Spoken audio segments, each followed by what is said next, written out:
Alright, well, our next episode is going to be Captain's Holiday. It's episode number 67 of Star Trek The Next Generation, and it originally aired on March 31st, 1990. It was written by Ira Stephen Bear and directed by Chip Chalmers.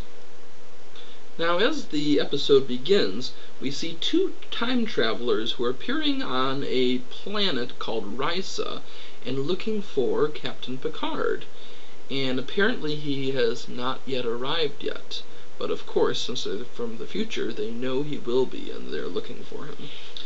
So shortly after arriving on Risa for a vacation, Picard encounters these travelers from the future, and they are called Vorgons, and they claim that he will soon find the Tax-Utat, a weapon of immense power that came from the future with its inventor. Now, as the Vorgons predicted, Picard soon joins forces with a woman named Vash in a search for the artifact. For the past 5 years, Vash actually worked for a scientist who spent his life looking for the Tax-Utat, and was assisted at times by a Ferengi named Sovak. Now, when the scientist died, Sovak paid Vash to deliver the scientist's notes, but instead Vash used the money to come to Risa.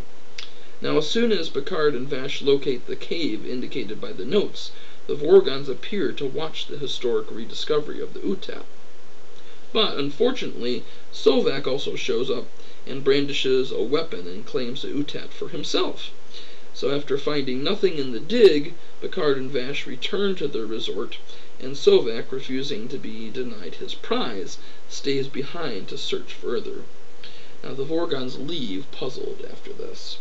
But when Picard gets back to his room, Riker pages him, and the Enterprise has returned and is awaiting his arrival. So after telling them to stand by with transporter code 14, Picard confronts Vash and asks for the Utat. And he realizes that Vash left a trail so Sovak could follow them to the cave. And she wanted the Ferengi to think that the research notes were wrong. And Picard believes she found the Utat as soon as she arrived on Risa. So Vash basically acquiesces to this and gives Picard the Utat. Now, immediately the Vorgons appear and demand the Utat. Unsure that the Tax-Utat really belongs to them, Picard quickly places it on the floor and signals for transporter code 14.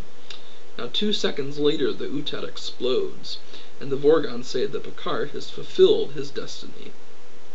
Now, their history records that Picard destroyed the powerful weapon. So at that, the Vorgons leave, and Picard says goodbye to Vash. Now, originally, when this story was first a draft, it was kind of a Maltese Falcon kind of story where an old rare thing had been lost, and a bunch of people were looking for it on this island at Risa. But Ron Moore, who is now part of the writing staff, had the idea that instead of this being from the past, what if it could be from the future? And that also means that the people who are chasing it and looking for it are also from the future. So that started a whole new spin on this particular episode, and made it a little different, because a lot of Star Trek and a lot of science fiction in general has time travel episodes where people are from the past. And instead of that being just another one of those, this is kind of an original take on it, which I think is a really good one here. And of course we get to see for the first time the character of Vash, played by Jennifer Hedrick, who I think does a great job in her portrayal of that character. You know, she's not a completely clean character. She's got some mischievousness about her and a little bit of deceit, but at the same time, Picard finds her very appealing and irresistible, as it turns out. And it's fun to see their initial encounter in this one, and then also her reappearance in a couple more TNG episodes that come later. And I really liked especially the fact that they have a lot of banter between the two of them. I think whenever Picard has that with somebody else and really can stand toe-to-toe with him, he's definitely encountered a good match. And I think that's why they make kind of a good couple, even though they don't end up being together. So this is a great episode, and it's really one that's a little bit different.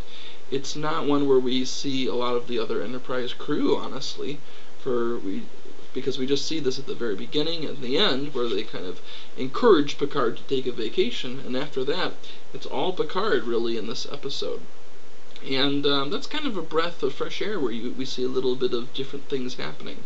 Another thing that's different is we start the episode not on the Enterprise, but on the planet Risa, which is different from the format of how it used to be. So they're already starting to break some of the status quo of how a lot of these episodes were created. Now, Jennifer Hendricks says that she really wasn't a Trekkie, but she did watch Star Trek in the past, and she just kind of saw this particular episode as kind of like a kind of an adventure, romancing the stone, Raiders of the Lost Ark, that type of a story. And that's not necessarily what she brought to the character, but that's what she kind of used in her imagination as she was going through all of this. So I really enjoyed her portrayal in this, and of course we see the Ferengi again, having not seen them for a little while. So here's another episode with them, and we will see them again later on in the 3rd season. So hope you guys liked this episode too. Comment below to tell me what you think. Nice, of course, to see Picard finally have a romance here. We've seen him fight a couple times, and now we also see him get into a romance. So, good things in this episode. Talk to you soon, guys.